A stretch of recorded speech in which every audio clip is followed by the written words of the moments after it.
Hi, I'm Adam Olin, CEO of Russell & Spark, a branding and marketing agency that specializes in independent schools.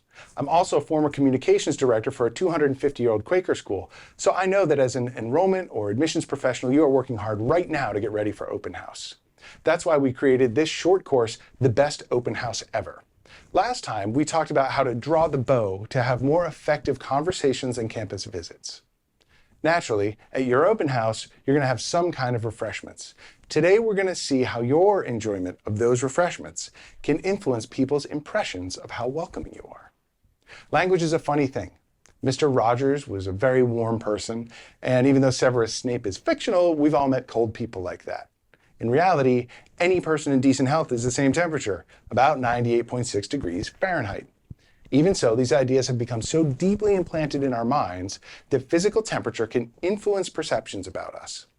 A study funded by the National Institutes of Health found that when we shake hands with someone, the temperature of their hand has a big effect on whether we think of them as a warm person or a cold person.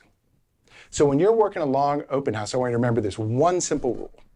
Hot hand right, left hand cold. Say it with me. Hot hand right, left hand cold. Hot hand right, left hand cold. If you're enjoying an icy cold juice, it goes in your left hand. Hot coffee, tea, mulled cider, go in your right hand. And if you're not having anything, put your right hand in your pocket once in a while to keep it warm. Remember, hot hand right, left hand cold.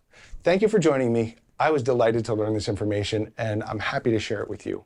If there's someone you know who would benefit from it, share it with them. And if you enjoyed the video and would like to see more, of course you should like and subscribe. Now, go be awesome and have the best open house ever.